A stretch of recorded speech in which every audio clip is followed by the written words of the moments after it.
बिहार के नवादा में दलितों की बस्ती फूँक दी गई। अगर स्पष्ट कहूँ तो महादलितों की बस्ती फूँक दी गई, जिसमें कि मांझी और रविदास समाज के लोग थे, जो कि ऐसा माना जा रहा है कि एक लैंड पर रह रहे थे कई दिनों से, कई सालों से, पर शायद वो लैंड उनका नहीं था। ये डिस्प्यूट चली है और दूसरा पक्ष ये कहता है कि लैंड हमारा है। और उनकी बस्ती फूँकने वाले पासवान, जो कि खुद दलित समाज में, पर अगड़ा दलित समाज है अगर देखा जाए तो, और चौहान जो कि ओबीसी में बिहार में, और गुजर, इस तरह के समाज के उसी गांव के लोग थे। और इसमें नंदू पासवान जी का नाम मुखरित होकर आ रहा है, जिनको गिरफ्तार कर लिया गया है। ये कन्फ्लिक्ट हो तो बिहार में रहा है, पर इससे हमें भारत की जातीय व्यवस्था ग्रामीण परिवेश में उसमें हो रहे परिवर्तन का समझ आ रहा है। जहाँ जेएनयू में या बड़ी बड़ी यूनिवर्सिटियों में या मीडिया सेंटर्स में जब डिबेट होती है, हमारे स्कॉलर अपनी बातें रखते हैं, तो हम सीधे ही एक यूनिफॉर्म दलित, अगड़ा, पिछड़ा की राजनीति खेलते हैं। जबकि अगर प्रैक्टिकली हम ग्राउंड पे जाएं तो देखें, आज दलितों में भी दो वर्ग खड़े हो रहे हैं, फॉरवर्ड और बैकवर्ड। और बिहार में तो ये स्पष्ट महादलित वर्सेस अगले दलित के रूप में इस कन्फ्लिक्ट में दिखाई दिया, या थोड़ा पिछड़ा ओबीसी के बीच में दिखाई दिया। और कन्फ्लिक्ट लैंड टाइटल के लिए था, तो जला दिए गए उनके घर, और एक आधा आदमी उसमें जख्मी होकर मर भी गया। तो बेसिकली ये हमें ये दिखा रहा है कि किस तरह से हमने जो 1950 में अंबेडकर जी के टाइम जो हमने कंसेप्शन ली थी सोशल जस्टिस की, उसको टाइम के साथ से उसको रिटेल करना पड़ेगा, क्योंकि 70 सालों में उसमें कई ट्रांसफॉर्मेशन आई है। अगर हम सच में वास्तविक न्याय की स्थापना करना चाहते हैं तो हमें ग्राउंड रियलिटी के साथ से अपनी डेफिनेशंस को रीडिफाइन करना पड़ेगा, पिछड़े की, वीक की। और इसी संदर्भ में मुझे लगता है एक बार फिर से जो सुप्रीम कोर्ट ने कहा अपने न्याय में, अपने निर्णय में, सभी दलित सेम नहीं होते, ये इस एग्जाम्पल से सबसे बेस्ट रूप से साबित हो रहा है कि पासवान भी दलित हैं, पर वो आर्थिक रूप से थोड़े सक्षम हो गए हैं, उनका बेटर संस्कृताइजेशन हो गया, थोड़े सशक्त हो चुके हैं। तो वहाँ वो शामिल हुए और उन्होंने महादलितों पर, मुशाहरों पर, और ये जो हमारे मांझी और जो ये रविदासों पर अटैक कर दिया।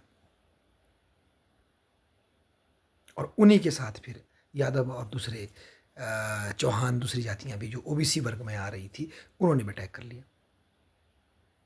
तो हमें ये दिखा रहे हैं कि डोमिनेशन का पैटर्न कैसे चेंज हुआ है 70 सालों में। इसलिए सीधे ही अम्बेडकर जी की वोकेबलरी को लेकर अगर हम चलेंगे, हम धोखे में रह जाएंगे। पेरियार की वोकेबलरी को सीधे ही लेकर चलेंगे, हम धोखा खा जाएंगे। ग्राउंड रियलिटी चेंज हो रही। अब एक नज़र तमिलनाडु की तरफ मारें, वो द्रविडियन पॉलिटिक्स की पृष्ठभूमि, जहाँ ब्राह्मणों के खिलाफ बिगुल फूका गया और ये माना गया कि ब्राह्मणों ने ही उत्तर भारत से जाति व्यवस्था हम पे थोपी है, हम तो अदरवाइज इगैलिटेरियन थे।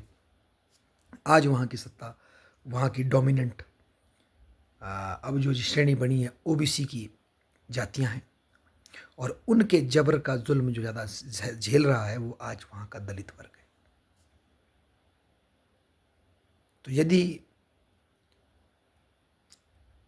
ब्राह्मणवाद लगा करके एक जाति विशेष से ही सत्ता के संघर्ष को थोप देना, उसको टप्पा लगा देना, एक बहुत अच्छा तरीका है अपने से पिंड झाड़ना, अपनी सोशल रिस्पॉन्सिबिलिटी से, कि आप कैसे अपने से नीचे वाले के साथ सोशल जस्टिस करेंगे, उसको कैसे इक्वल फ्रीडम देंगे। और भारत में हुआ भी है।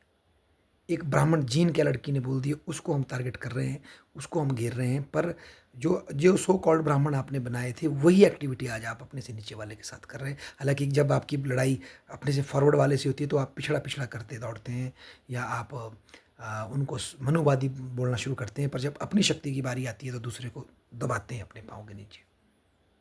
तो ये पाखंड का वाहक है। तो ये जो कन्फ्लिक्ट है, ये बहुत ही एक एनालिसिस है, एक एग्जाम्पल है, बहुत अच्छी केस स्टडी है जो सुप्रीम कोर्ट पॉइंट आउट कर रहे हैं कि पिछड़े की सारी कैटेगरी सेम नहीं हो सकती। उसी तरह से दलित को भी एक यूनिफॉर्म आइडेंटिटी लेना सिर्फ इसलिए कि भाई दलित की फाइट मजबूत हो, इस चक्कर में जो कमज़ोर है उसका शोषण को जस्टिफाई करना है, उसको ये बोलते रहना कि तू झेलता जा भाई, लार्जेस्ट संघर्ष के लिए तो तू सेक्रीफाइस कर, ये जॉब हमें ही खाने दे, ये फैसिलिटियाँ हमें ज़्यादा कॉर्नर करने दे, पर तू लार्जेस्ट संघर्ष के लिए हमारे साथ रहे।